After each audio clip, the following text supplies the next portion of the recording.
Why, hello there, ladies and gentlemen, boys and girls, children of all ages. My name is Mr. Dogbo333, and welcome back to Hearts of Iron 4, the New Order, as Brazil. Now, last time we were here together, well, we started really putting effort into our nuclear plants and our nuclear systems. So we're gonna work our way down to here, and we can't finish anything else until we get into the nuclear weapons. But we'll get there when we get there, and then from there, I think the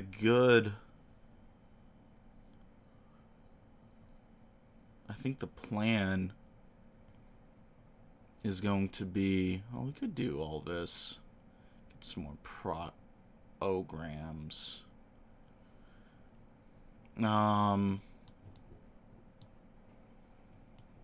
Maybe illiteracy would be the play, actually. I think that's going to be a good idea. But before we do that, we got this event left over from last time around, the PRP's decay.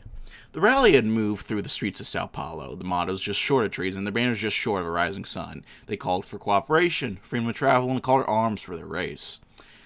At the square that concluded their rally, the SVA invited a man backstage to speak to them. The Secure Volunteer Army were always happy to receive new sources of funding and support, and the PRP they found a sympathetic ear.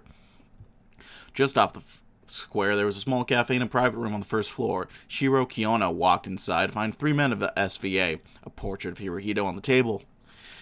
He shook their hands, took a seat, laid his hat on the table. They poured tea for their new guest.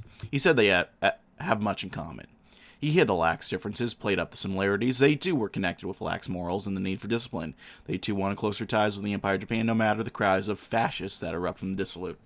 He points to some of the crowd who are themselves card-carrying members of PRP. And there's more that won't admit it, but vote every election for us. Kiyono took a sip of the offered tea. He flashed at his SVA men a casual smile. Do you not know how many more of us there could be? Have we not been stranded here, had Prestes and the communists not supported a ban on our brothers and sisters joining us? They know that we are exiles as much as we are citizens. He set his saucer back down his plate. I know you have your love for Adhemar, but the PSP isn't the only party with our needs in mind. Don't be fooled, gentlemen. There are other parties with support from decay. PRP are the interesting. He flashed a smile bearing teeth. Just remember, we have your back too. Alright, while we are here, did I read? I think I read this one already. I should have had a better examination of that. But I think we're going to glance over these four, maybe five real quick. Starting with Grand North Natal. More so than any other city in Brazil, the story of Natal is a story of military arms. Founded as a fortress to combat French smugglers and subject to multiple attacks in the Dutch invasion of Brazil, Natal has long been recognized for its strategic significance. Not only is it the new world port closest to Europe, but virtually all ships traveling from Panama or New York towards the Indian Ocean must pass within mere kilometers of Natal on their journey. Construction of modern seaplanes and naval bases concluded in 30 and 32 respectively, and these serve as principal facilities through which Brazil participated in the Allied anti-submarine effort. Since war's end, Natal's remained a center of Brazil's innovation in military aviation and serves as the de facto headquarters for collaborative efforts between Brazil and the OFN. Next up, we have Paraíba. The very name of Paraíba's capital symbolizes Brazil's eternal conflict between popular democracy and oligarchy. Governor João Pessoa was beloved for his crusade against Paraíba's entrenched oligarchy, even as he was an oligarch himself. His murder in 1930 prompted nationwide outrage, and the city from which he governed was renamed as Adhemar. But the problems faced by João Pessoa today are even more fundamental than corruption. It is by far the least developed of Nordeste's port cities, with scarcely any industry to speak of, and exists almost entirely as a juncture in the export of luxury crops from the Paraíba countryside, just as it has 2 centuries ago. Nonetheless, it's still subject to the same population pressures as every state capital, with a continual decrease of commodity prices, pushing Paraíba's rural poor to the outskirts of João Pessoa in search of better work. So we got Recife. Recife, second only to Brasilia, is owed to Juscelenko Kubitschek. As the first safe port in the Americas, Recife has long been relying on its crop of sugarcane to fuel its struggling economy. President Kubitschek recognizing Northeast economic underdevelopment, established in 1959 the Superintendency for Development of Northeast to transform the region into a modern hub of industrial development. Where the phase we innovate at the initiative center. However, it's fallen short of its transformative goals. More than 60% of Northeasterners, of whom 35% live in extreme poverty, earn less than Brazil's minimum wage. For over 1 million people, life in Recife, though getting better slowly, is still hard. So we have Alagoas and Maceió. Its beaches are among the most pristine in the world, matched in their beauty only by the coral reefs just off Maceió's coast. But though her beauty was brought by providence, the riches of Maceió's elite were brought with the blood of slave labor and maintained to the modern day through entrenched patronage networks. Civil and structure and public services are badly underdeveloped in comparison to other major ports of northeastern Brazil. But for all the city's ills, genuine signs of hope appear just over the horizon. The recent discovery of oil deposits has resulted in a nascent energy sector, and as passenger air travel becomes a practical reality, Americans seduced by the tales of Maceió's, I'm not sure, Caribbean-esque landscape may one day flock to the beaches. Finally, while we're here, Sergipe and Arajaju. However you say it. I apologize to any Brazilians who I'm causing their ears to bleed, for the record. Nearly all of the great cities of Brazil's north coast trace their origins to the colonial era, not Arajaju. Though a tiny fishing village by that name was settled in 1699, it was not till 1855, when, recognizing the need for proper port in Sergipe, work began on a planned city. Progress was lackluster at first, but as urbanization accelerated across Brazil in the early 20th century, Arajaju grew into a truly modern city. Development has accelerated in recent years, with the state government funding considerable efforts of transportation, electricity, and the sugar refining industry, intent on turning Arajaju into a city just as large as any of the old colonial ports. There we go. I think that's going to be a good enough place to start off. Now, it's been a couple days since I recorded part of the series. I've been uploading in the meanwhile. And in the meanwhile, we had the hotfix. I think the hotfix actually dropped as I was recording. You've had this little hiccup in the foreign policy, but I'm just going to assume that will dissipate and get itself sorted out soon. Oh. There goes that. A strange scene unfolded in the Praça da Sé. Relatively significant, but not too large, number of the Nikkei marched past the cathedral and hollering their opinion for the whole of Sao Paulo to hear. Paulistas struggled to understand the goings-on, as the vast majority of the signs were in Japanese. There were only a few exceptions. The largest one read, "Repatriate all 400,000 Nikkei to Japan." Conversations with the activists proved Paulistas with no greater enlightenment. I don't see why you people need to go back. You've been good enough here. Is the Udinese trying to drive you away? No, sir, you don't understand. It's not you, it's us. We need to be united with the rest of the Japanese people in our ancestral homeland. We also need to ensure that Japan gets the support it needs in its wars. From a distance, the president of Brazil sat down in a restaurant with a Japanese man somewhat older than him. Adhemar observed the Japanese militants from a distance, just enough to provide plausible deniability against what he would call the ranting and raving of Udinese journalists concerned about a democratically elected president attending a quasi-fascist rally. Sugo Kishimoto, being an old friend of the president, went through the usual friendly motions before making an offer he knew Adhemar couldn't refuse. This devout sector of the Japanese community, they had an idea in which he could offer some support for their hard work in... At this point, Kishimoto's voice diminished in a whisper in Adhemar's ear. Hearing the proposal, Adhemar smirked, a look promptly matched by the man's journalist, at once called Adhemar Secretary for Nipponese Affairs.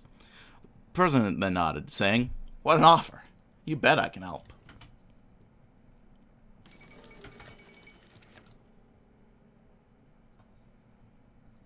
Well, there we go.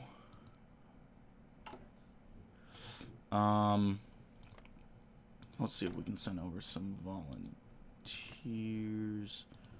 Which one? It's not.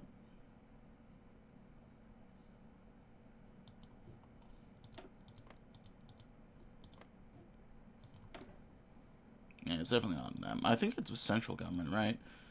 We're not getting that. popped up. The plane to Wellington touched down at midday, and his team had already been informed to expect a press gauntlet. When she exited the plane, she saw a small cluster of journalists on the other side of the bodyguards and bollards. Keith HoI, Prime Minister of New Zealand, welcomed her with a handshake. They walked down the tarmac and towards a ministerial motorcade bound for Parliament. And I wish she'd had even an hour after the flight to the hotel room first. She'd been sleeping poorly the night before and found no rest on the plane. And had tried to earnestly engage with Prime Minister in discussion, but her mind was drawn to the circumstance of his trip.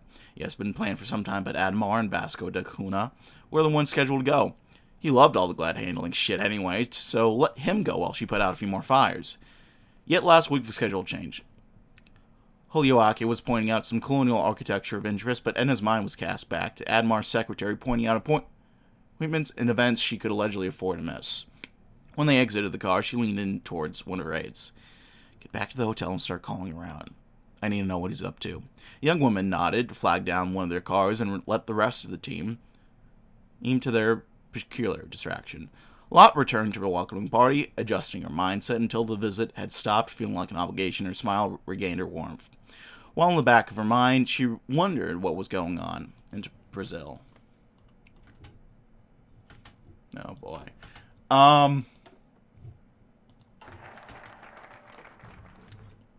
Oh, boys, I think we have a problem. I think the foreign policy stuff is broken. Oh, no.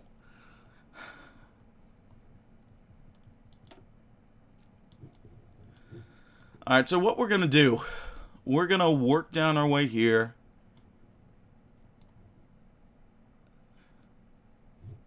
Get down to here. Then we'll go ahead, pick up here. And then I'm probably going to have to hop in another game and just restart and get us to wherever we end up on. That's what I'm thinking, what I'm going to have to do. Fucking hotfix, man. Alright,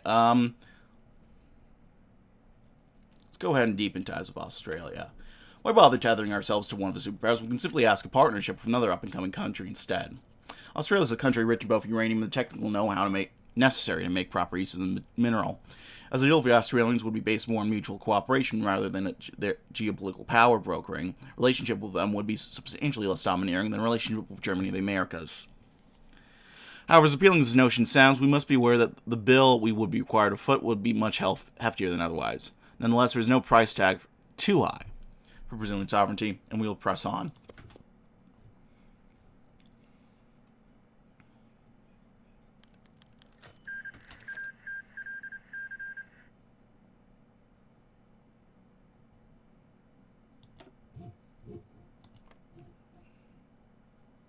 Well, this is interesting. Flinto Mueller took another sip of coffee, reading a memo that Adhemar's secretary passed along to him. The PSP were certainly a lot looser with their political secrets than the PSD was, Mueller thought, pushing the empty cup back on its saucer. As he fixed his tie and headed for the Senado chambers, he ran through the votes again in his head. If nothing had changed since last he checked, Mueller knew that he had more than enough votes to bypass that useless communist the PSP called their leader. Even if he just had to switch parties, Mueller knew deep down what Brazil needed to do if it wanted to rise back to the glories of Estado Novo days. Opening the doors of the Senado, he saw the aforementioned leader, Ramon de Campos Vergal, speaking to several other pigs from the PTB, looking for votes on a pointless social welfare bill. As he took his seat, he raised a single finger, signaling his intention to try and get the attention of the president. Much to his luck, he was quickly called on. Slammed the gavel, and the chair recognized a gentleman from Mato Grosso. Later, Mueller held up the bill he'd spent months drafting. I would like to introduce the nullification of embargo against the PACT Act, please. A smile crept on Mueller's face, and he stared directly at Vergal, who could barely hide his shocked expression. Just as Mueller finished his sentence, the chamber erupted into chaos, with heckling from various UDN and PTP senators, and the PSC shouting alongside them. Gentlemen, surely we can agree what needs to be done for Brazil to prosper again. Mueller shouted. The gavel's long banging continued to grow intensely, but was useless against the rapidly deteriorating Senado chamber. Pens began to be hurled in the direction of Mueller, with his fellow senators from Mato Grosso seeking shelter under the desk they all sat at. At the end of the day, Mueller was the proud owner of 46 new pens.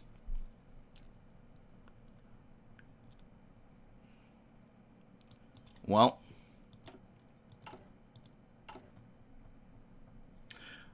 Okay, yeah, that's...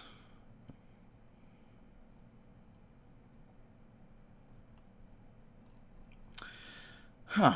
Proposed by Senator Finito Mueller of the state of Mato Grosso, the bill calls for the end of trade restrictions with Germany and other members of the Einheitspact. While restrictions will remain for goods produced in the conquered Eastern Reich Commissariats, this act, if passed, will normalize relations between Brazil and Germany.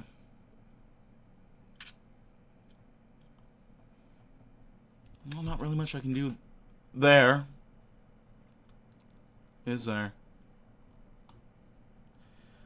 PSP's already maxed out, almost the PSD as well.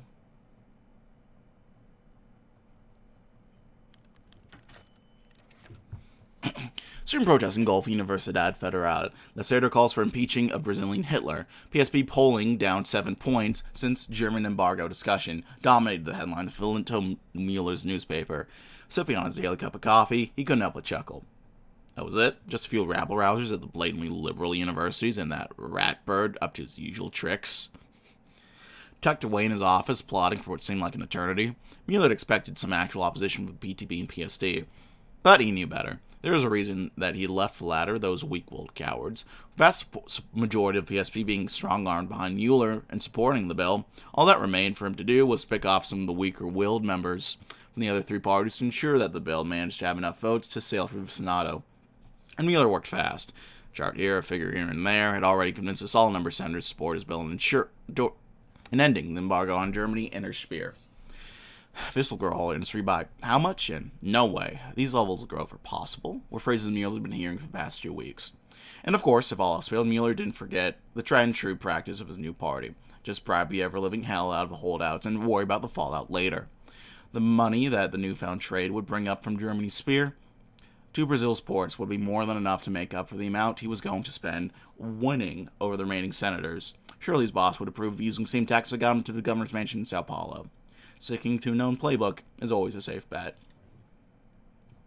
Tricky, tricky.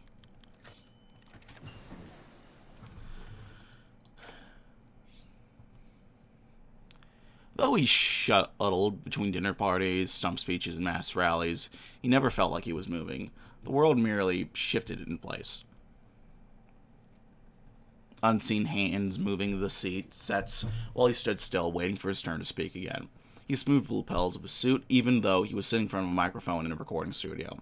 The host introduced him as Yukishuge Tamura, PSD deputy, friend of Kubitschek, perhaps most successful Nikkei in Brazil, and accepted the role he was now given. The script called for a hostile tone. The host asked him his feelings about the Adhemar government, and he knew what the PSD wanted him to say. He offered a standard accusation to the side of the party line.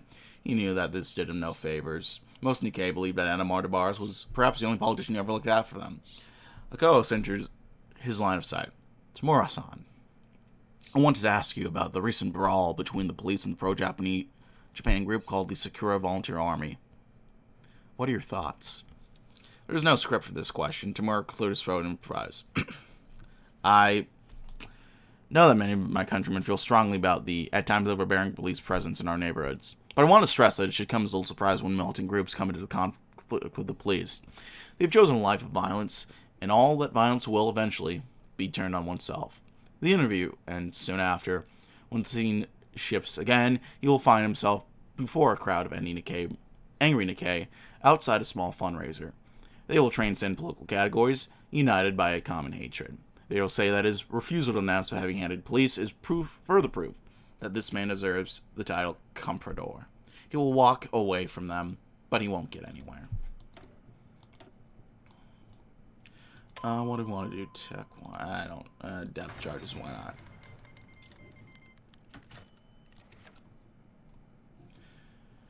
Trade and security dominated the conversation between Enlot and Keith Holyoake. On the former, New Zealand seems somewhat keen to engage with fellow members of the OFN, if perhaps only to offset the fears of American economic domination. On the latter, New Zealand had taken it as a point of pride to punch above their weight when it came to combating world fascism, and wanted to see how other nations would contribute to its David and Goliath story. They were in a room in the Parliament House, discussing matters of trade, when an aide rushed in. Lot and the PM's heads turned. It was one of Lot's, and her face was both flushed from the run and pale of dread. Ines? asked Lot, blinking behind her glasses. This was the aide assigned to keep 1 year out in Brazil, and she just interrupted a meeting beyond her security clearance. Vice President Lot, it's urgent. Can I? Security pushed her way through the door frame and would have grabbed Ness if Lot hadn't raised her hand to hold him. Please, I need to speak to you immediately. She felt embarrassed for the intrusion, but Ness's dread crept into Edna.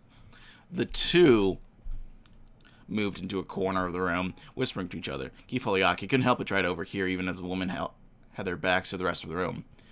There were snippets and fragments that escaped the huddle. Holding a vote, killing the embargo, about to pass. When she turned, Edna's face bounced between frustration to fear to anger.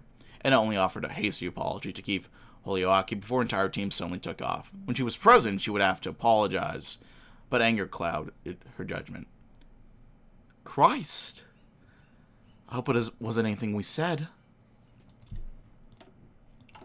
No, those Kiwis. Really? Wow.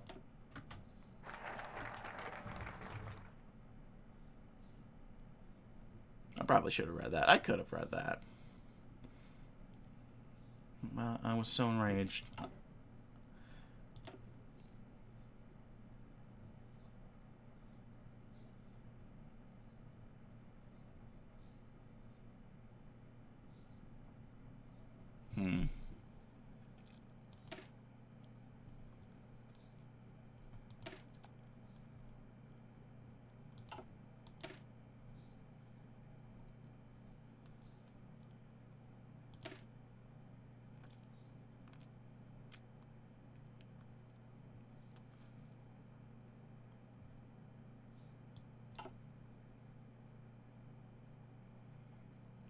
I guess we're gonna have to decide whether we want to side with the Yanks or the Germans now. I'll do Manhattan 2. I'll side with the Yanks for now. It was in a squash court in America that the first nuclear reactor was built, and the competence for harvesting nuclear power had only developed from there. The U.S. has been pioneering the field for years, and while they have developed the nuclear project too late to truly turn the tide of the Second World War, they may have. It doesn't make their achievements any less impressive. Thus, as a nation so competent and already amenable to our interests, it only makes sense to approach them with steel. We'll need to be careful in who we choose, however. America's a jealous mistress. She does not take kindly to us cavorting with other powers.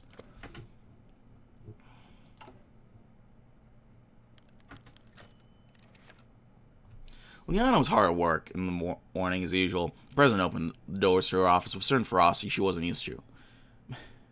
Mr. Presidente, is everything all right? The only answer she got was a slam of Adhemar's door. Oh. Liana thought. This was going to be one of those phone calls. She sat down again, only to hear Adhemar's voice clear through the door. Mueller, what the fuck are you doing? Calling such a vote this early before the date we agreed upon? Liana's blood ran cold. Was this related to a document she'd given the senator within the party? It's a relatively innocuous dossier and potential trade partners for Brazil, she thought. Before she could process her thoughts, she heard her boss yelling at the top of his lungs again. I don't care who's best for us to trade with right now. We both agreed to lift the embargo when the time is right. Of course it'll help Brazil in the long run. Only if you don't sink our goddamn party before we get to that point, you idiot. She stood up and paced nervously around her office. The president was in a particularly bad mood today, which meant extra work for her later. Never forget who's in charge of this party, Mueller. You may be able to push Fergal around, but I won't stand for this subordination. You are to consult me the next time you want to put some of your stupid policies to a vote. Don't forget your past, you little bastard. Remember what you did in your Estado Novo's days, Herr Himmler. Adhemar slammed the receiver down before reopening the door to the main office. His face was red. Liana, he said, flashing his trademark smile. Can I talk for a second? Of course, Mr. President.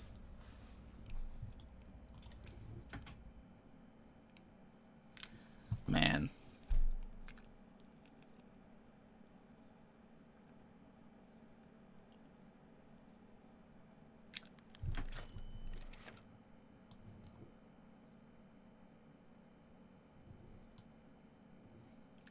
Green lights flickered overhead on the newly installed digital tickets. Sometimes they would go red for just a second as a little joke before resuming their green hue. Each one broadcasted a Brazilian company punching up, up, and up.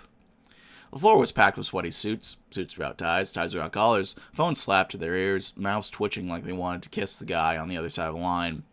Everyone was buying, everyone. Buying fast, buying loud, buying proud. If you weren't buying, what the fuck were you even doing with your life? Because today wasn't just another morning on the stock exchange. Today, Brazil has become the world's 7th largest economy. Throughout all the green haze, it was hard to see that many companies had inflated their stock prices to counteract a downward slide. It was nothing but a PR move to restore investor confidence, but the coverage, overeager newbies ate that shit up. They punched the air and collected their commissions. Done deal. The veterans didn't cheer. They smirked. They knew the game, a life for children. They'd offload the bad stock, the rot at just the right second. But that could wait. Now it was time to celebrate. Champagne was handed out in crystal glasses. Someone even opened and accidentally snapped the lid off an expensive cigar box, passing it around the floor. You had young guys high on their own fumes, smoking Cubans like corner store ciggies. A glass shatters. Someone cheers. General Ovando was received by President Adhemar between two columns of Brazil's Gilded Honor Guard. Their ceremonial fineries glinting and glistening in the morning sun. Adhemar shook his hand, posed for the photos, and exchanged as much small talk as Ovando could respond to on the way to the presidential motorcade. From the airport, they entered deeper into the capital, where alongside a recently reinforced road, Adhemar arranged another parade, a display of military discipline and coordination from a regime that had slipped Adhemar's mind. Ovando had found the display sobering, distracting and exhausting in equal measure. The state visit had turned into a guided tour of the capital. Every time Ovando tried to get a word in edgewise, Adhemar found a polite way to cut him off, smiling and laughing as another photographer. He got the 2 in a candid moment. Smiling and laughing is a candid moment of pleasant conversation. Lastly, they found themselves in a grand dinner at some government building. They had been through so many that started to blur together in Ovando's head, where he and Adhemar shared a table with little chance of further intrusion. Adhemar's eyes briefly fluttered as they sat together and waited for the main course, and the general saw this as perhaps the only opportunity he'd get to direct a conversation. Mr. President, I wanted to talk to you about some of the problems facing our country. Labor relations, the quality of life among our rural citizens, initiatives that could use Brazil's investment. But Adhemar seemed too tired, too distant to grab words. Oh yes, we could help, certainly. Those matters are important. Adhemar's mustache itched. Have your staff talk to mine about future meetings. They'll get you with the right people. The main course came, and Adhemar's attention fell right back on the festivities. At least we showed we're a strong ally. Need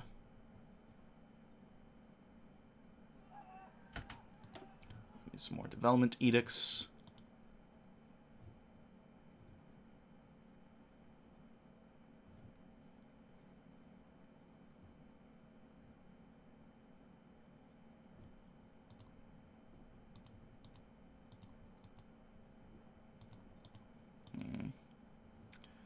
Work on mechanization.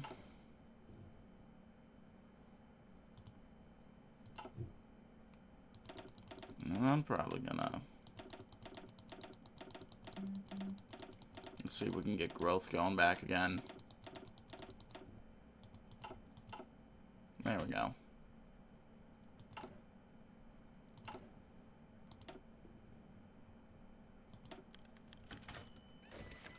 Robert Kirk wasn't used to the speed at which everything had been moving. It felt like he was an appointed ambassador just yesterday, yet great progress being made between normalizing relations between the Reich and Brazil. Germania knew this too, making sure that Kirk had more money than he knew what to do with. Of course, the actual amounts were still small, given that they still had to keep most things under the table. But he knew exactly where the money was heading, right into the pockets of Flint and Mueller, so that the good senator could keep working his tricks in the Senado chambers. The beauty of democracy, Kirk thought. Working his tricks. Smiling concern his share of faces of the Brazilian cityscape. The passing of Mueller's bill was a foregone conclusion in Kirk's mind. No, what would matter now would be keeping the momentum that the bill would bring. The winds were firmly at the back of the Reich, and Mueller had a capable helmsman so far, but there were things that Kirk knew he needed to get done with his own country. The embassy needed to be expanded with additional staff, and meetings with industrials needed to be arranged in Brazil. They needed to bring a few teachers, too, in order to have them start teaching German to Brazil's workers and youth. And a cultural exhibition. Well, that was a problem for another day, thought Kirk. Small steps first. But it was hard to deny the limits potential Mueller had opened up. Consul locations need to be scouted out in Brazil's biggest cities. And he had heard great things about Brazil's universities, but there was certainly no way that they compared to great institutions back home. Student exchange programs were just one way the Reich would solidify its new partnership with the Brazilian people. After all, that's what this was all about, bringing the two nations and their peoples close together. Better get going, Kirk thought to himself. Robert Kirk sounds like a strangely American name for a German ambassador. I can't stand it! A journalist in the crime section of the venerable Paulista newspaper, O Estado do Sao Paulo, slammed his desk in disgust at the goings-on as his colleagues on the crime beat shook their heads. What was setting them off with the murder of a wealthy Japanese by another Japanese, some kind of militant, in Tupa, northeast of President Prudente. So let me give it straight. Some rich Japanese financier, whatever, what have you, gets shot dead in his own house with a revolver. Police come in mere minutes later, and they find the murderer trying and failing to climb the outer wall, being about as athletic as Getulio Vargas is thin. Guy gets arrested, seemingly open and shut case. The damn murder weapon was sticking out of young Warren's back pocket. He's really cooperative. He answers every question the police pose to him. He mentions some new organization, some successor to the Zindos, the Shindo Renmai. The journal scratches it. The kid calls it the Kodomo? Kudosha? No, Kudosha. The story gets leaked to us and the rest of the Paulista press and becomes the big story. But then the very next day, the same obvious murderer gets sent out. The very same officers that leaked the story to the press go silent. Every one of them ran away from a Folha de Sao Paulo. Journalists, as we later hollered, Officer, run away if you know what's going on. Looks disgust marred everyone's faces. Who the hell knows? Who knows what the hell's going on? Some son of a bitch has got to be greasing the wheels for these Kadosha morons, springing them from jail and court. The journalists who had spoken, drank 2 shots of vodka, and sat down heavily. Maybe I should go write about stocks instead. Looks like the central government is doing quite well despite what we're doing.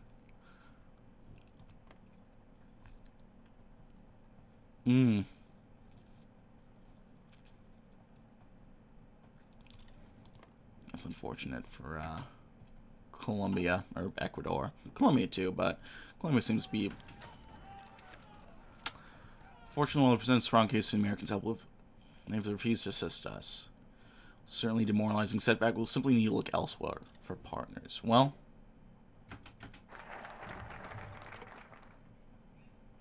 hello, Herman. Werner Heisenberg was one of the greatest scientific minds of the century. It was thanks to him and the ingenuity of other German scientists that the Reich was able to propel itself to the status of global superpower, trampling American dreams of global hegemony into the ground. While some aspects of National Socialist regime may disagree with us, simple fact that the Germans know their way around a nuke. Thus, we shall continue to pursue policy of rapprochement with the Germans by approaching Hermann Josef Ab's supplies with materials for our nuclear program. What? We didn't want this. The raucous shouts of Senado quickly turned into an all-out brawl, with the embargo against Germany officially lifted. Struggling to maintain order, some more sheepish members quietly and awkwardly shuffled out as their more hot-blooded compatriots took up any sort of melee weapon, shoe, briefcase, anything, to try to reverse an irreversible act. Next door in the president's office, President Adhemar stared blankly at a copy of the bill. Everything was moving too fast, he thought. He signed the bill, throwing it aside. Germans themselves had to have been behind how fast the vote got onto the floor. He'd never seen such a fast vote from the Senado. "Hassos, you goddamn traitor!"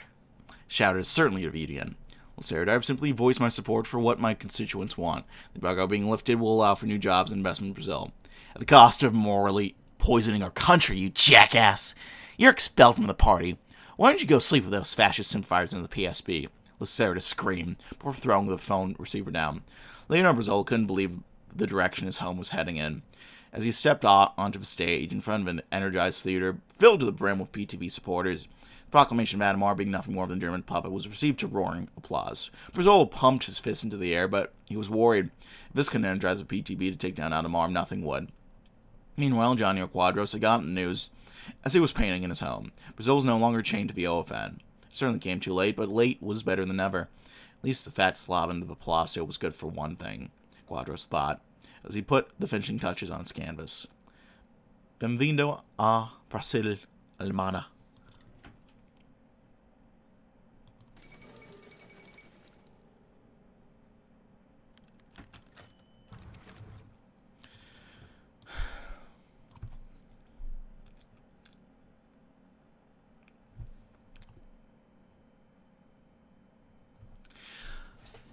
The plane into Brasilia touched down at midday, and there was no press there to receive her.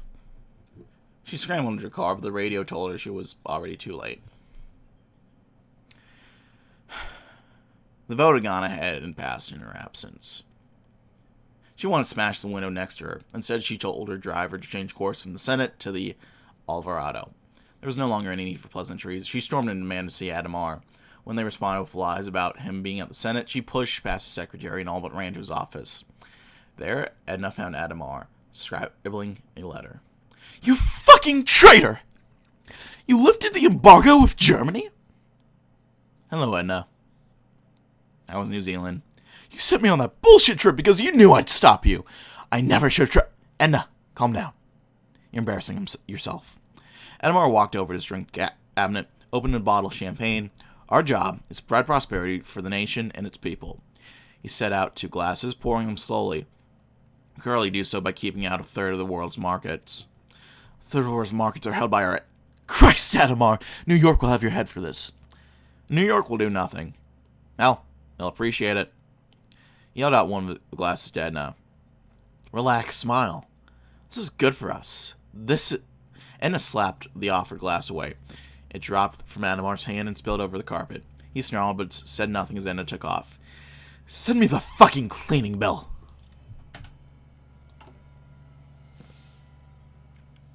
Yeah, I can't say I blame her.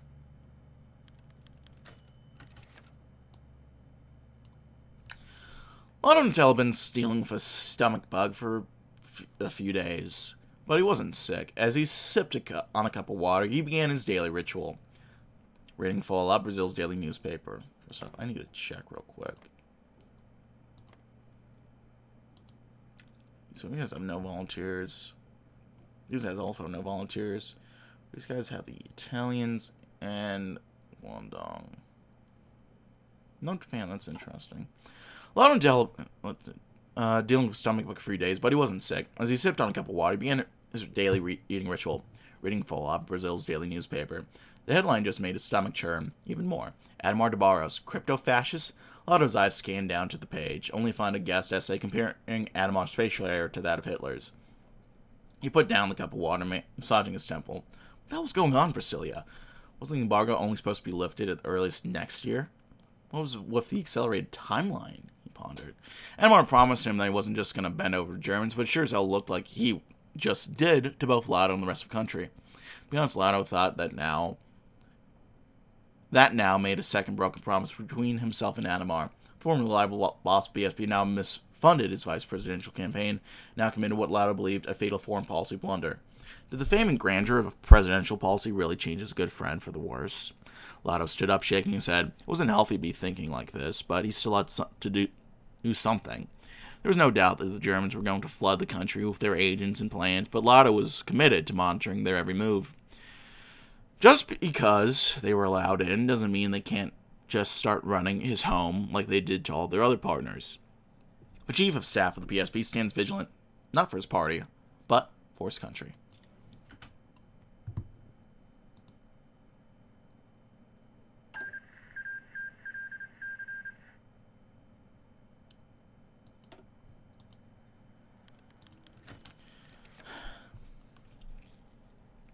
A new chapter is opened on the history of German-Brazilian relations, as they have generously agreed to supply us with the necessary equipment to become the new nuclear power. As the uranium and centrifuges make their way across the Atlantic, we will rest happily knowing that the friendship between Germany and Brazil will last forever. It is in touching distance now. Hello, Herman.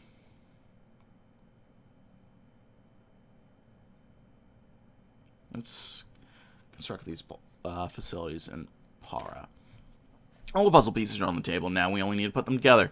We're closer than ever before to unlocking the power of the atom, and by God, we will have it. First order of business is to make proper use of our materials. We'll begin the construction of an enrichment plant in Para alongside future nuclear testing sites. Of course, as the development of this program is a high priority to the President, we can spare no expense. This will be an all-hands-on-deck project, with the military sent in to oversee the project to assure that everything goes swimmingly. We wouldn't want any dodgy dealings to sabotage something this significant after all. Truly. Also, I think I was looking over the game. I don't think we had this many Progressistas last time around. So,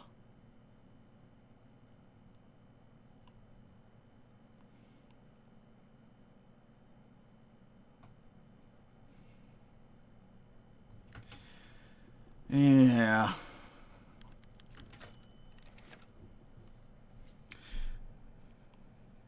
Sakura Tishintai, said the sign that welcomed Chiyoko into the storefront.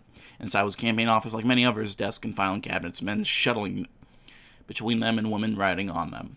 Large posters dotted the wall of campaigns past and present. Her eyes were drawn up to a corner of the room, a large workplace on which new posters were being drafted. She saw one of the artists hoisted up, down for Comprador Tamura, in bold lettering. Did you hear this speech over the radio, too? Said a man who materialized at Chiyoko's shoulder. She took a step back. Yeah. He doesn't have any respect. No, he doesn't. He looked younger, maybe a bit older than her brother, with his short hair, sweater, and glasses, a young professor more than a student. But you're not alone. Ever since he ran his mouth, we've had dozens of volunteers. Are you looking to join them? I am. My name's Take Chiyoko. From beneath his glasses, his eyes flicked open, then resumed their half-lit coolness. Chiyoko. Nice to meet you. My name is Endo Takashi. Alright, Chiyoko. How about you go help them make some signs? Nodding, Chiyoko and Takashi approached the table. The women stood up, welcomed her warmly. There was something in the eyes of those she was meeting there, something touching and welcoming. In this office, she felt a deeper connection to someone, something she'd rarely thought about before, a homeland that was not the soil. She sat down, took a stencil, and began to compose a new sign.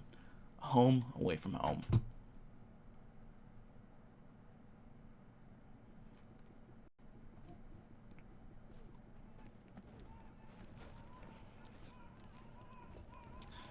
I want to send some volunteers over, but, I mean,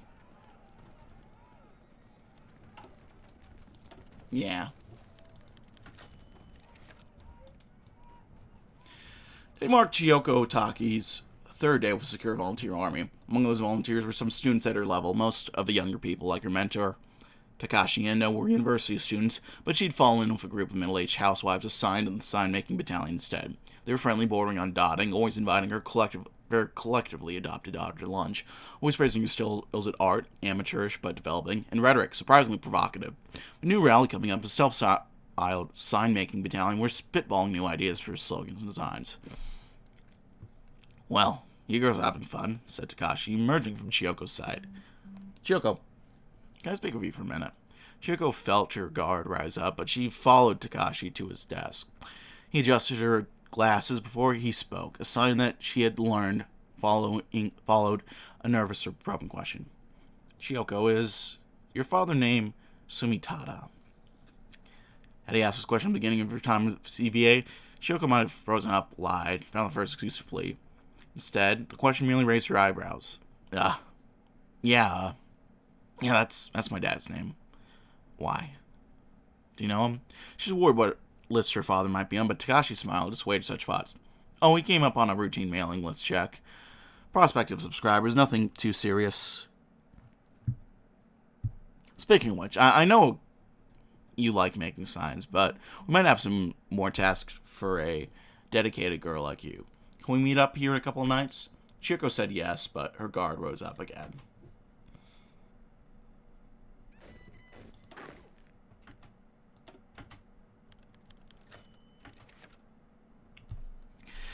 Hey, Chiyoko.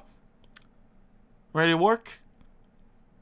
Sure, Chiyoko said, suppressing hesitation in her voice. They met outside the SV office, but Takashi turned away and walked across the road. Halfway across, Takashi turned and waved her over. She turned back through the window of the sign-making telling we're writing more slogans against the PTB. Then looked back at Takashi now across the road. She followed, fear weighing down her ankles. They turned the corner and descended down an alleyway behind a shuttered storefront and a small apartment block. Chiyoko felt nervous, on edge. She tried to recall those years of lessons her father had put her through, or that Takashi had been playing an angle all along. Past the dumpster, beyond the graffiti, Chiyoko was trying to look for escape plans if things had gone wrong. They approached an iron-reinforced door, and Takashi knocked on it 3 times. People slid open. 2 eyes glanced out. They flicked towards Chiyoko, first and Takashi. I come from the countryside. I'd like to learn how to raise chickens. What's she doing here? Women aren't permitted here. Relax. She's the daughter of Sumitada Taki. The people shut with sun haze. Chiyoko felt tense, a coiled spring ready to jump away. Then the door opened, and the doorman urged both of them in. Inside was a bunker from an old war film. Japanese men stood in square-jawed with a table in the center filled with maps and top with an old radio. A flag of the rising sun pinned to the wall opposite the entrance, and Co-Prosperity Spirit posters dotted the wall. When they saw Chiyoko, they did not see an intruder but an ally to be. Welcome to the Kadosha. Taki Chiyoko. Adhemar observed the Shindo Renmai prisoners from a distance and respect their hard work. Vegetable gardens, chicken coops, pig pens, which the warden of Porto dos Palos prison on Chieta Island told him were created in weeks, were evidence of that. Amidst a whispering and curiosity from the inmates, Adhemar disembarked from the Utabara ferry, followed by 2 trucks filled with ballots for prisoners to stamp with the names of a gubernatorial candidate for the 47 state vote. Someone sent a message. Dr. Adhemar Debaros is coming, which sent the prisoners running to the mess hall. Adhemar wanted to prevent decay, and proving that Shindo Ramai could rely on him to serve as governor of Sao Paulo. Unable to speak a lick of Japanese, he relied on his secretary for Japanese matters, the factotum Shugo Kishimoto, to translate to those that could not speak Portuguese. While chit-chatting and breaking bread with the prisoners, Adhemar and Kishimoto became confident that their message had been heard. But Adhemar had a trump card. He clapped for the attention and told Kishimoto to translate as clearly as possible. Gentlemen, I have to take my leave, but I profoundly appreciate your welcome. Courteous applause. I'm impressed by your diligence and hard work, and I want to see it rewarded. Today, therefore, I want to promise you something. If elected governor, I will do everything within my power to free you. When that sank in, the applause grew louder, joined by cheers, and the governor B threw a rhetorical bomb on the table. And I want you to understand something, gentlemen. I get you. Shindo Renmai is like Adhemarism. They love you, or they hate you. There's no middle ground. That sent them laughing long and hard, and expressing their admiration as Adhemar left. Governor Adhemar Pereira de Barros kept his promise, starting a decades-long relationship.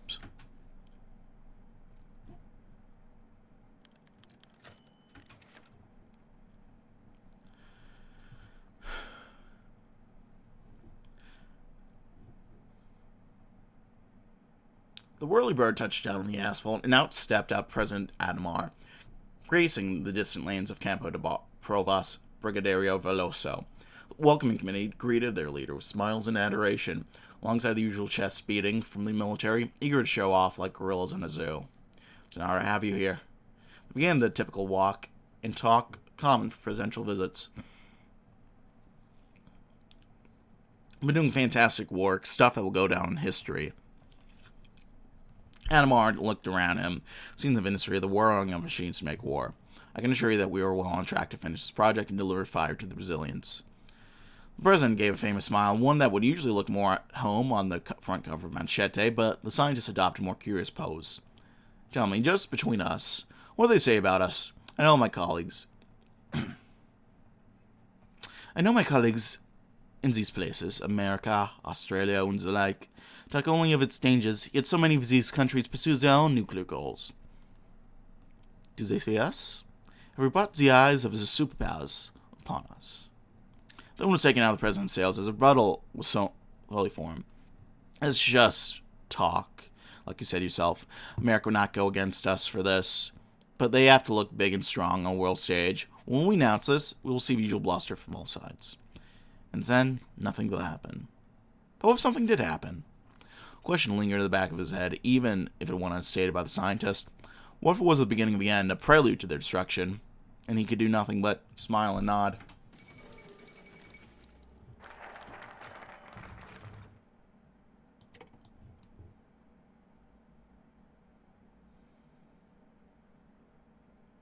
Interesting.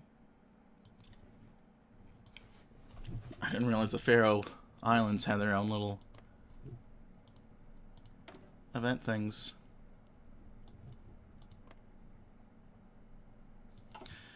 Welfare expansion. Our rightist I can whip, but the UDN won't be so kind with spending. Romeo, you worry too much. The people cannot be hurt by what they do not know.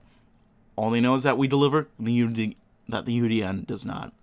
Adhemar, on the opposite end of the room, just barely past the half door, open door, stood in a lot, shooting a piercing glare directly through the present.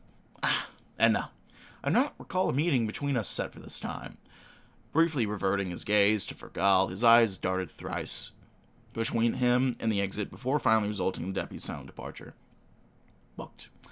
Every opening in every cabinet meeting is booked. This week, the last, the next. I'm certain that this room can get quite hectic when filled, but there is more than enough space for President to include as number 2. That is your concern?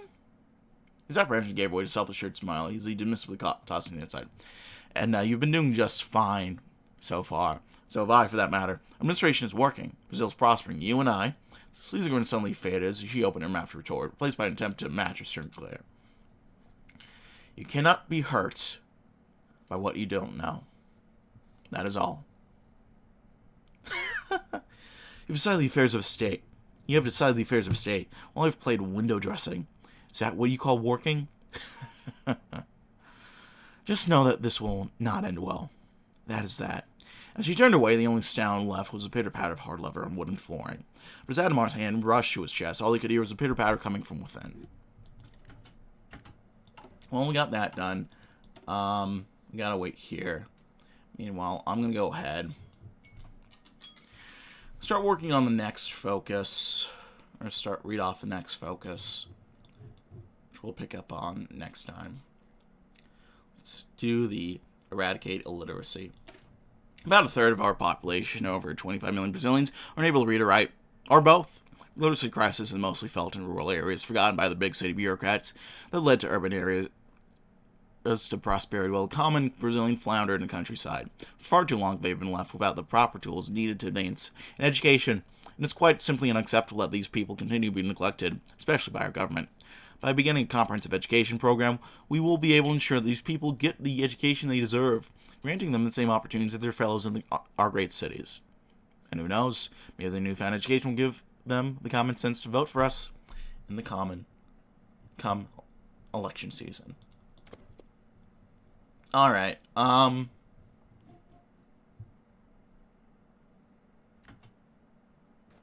they're about to take over here. I'll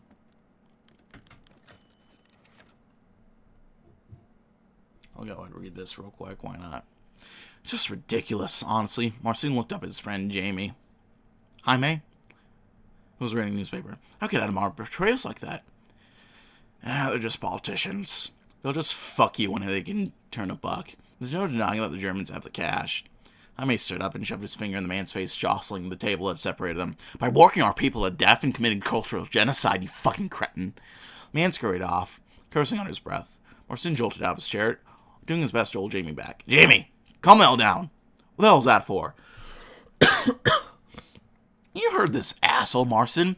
Like money's the only thing that matters. Marcin sighed. The PSP's betrayal of the Polish community in Curitiba, named Brazil, was shocking. Guess I'm voting for someone else in the next election. At the UDN's economic policies, but at least we support the Americans over little Nazis. Guess that's the level we have to stoop to. As Jaime slumped in the now vacant seat of the man he slapped, 2 more people approached the table. Wow, look at you guys, smiled Alessandria, her friend Ariane leaning on his shoulder with 2 hands. What's got you 2 in such awful, and I mean awful mood? Never seen your faces scrunch like this hard before. Listen, getting a giggle from Ariane. Jaime grumbled, shoving his newspaper in 2 girls' direction. Oh, this? My papa's already planning a protest on the streets all next week about Adhemar signing that bill. You should totally channel the negative energy over there instead of here. Here's some hotshot journalists from Rio's coming down to lead the protest. Jaime and Marcin looked at each other before the latter shrugged his shoulders. Whatever gets you guys to stop railing on people here. What's the guy's name? Already blue bubble for chewing gum. I think Lacerda or something. Well, on that note, I'm going to leave it there. Thanks so much for watching, gang. Like if you liked, dislike if you didn't. Leave a comment, feedback down in the comment section below. I read all the comments you get. I appreciate any if you're going to have for me. The sub button, the notification bell. You'll know the deal by now. I'm going to leave it there. Thanks so much for watching, gang. My name has been Mr. Doggo333. Thank you for watching. I'll see you next time. Bye-bye.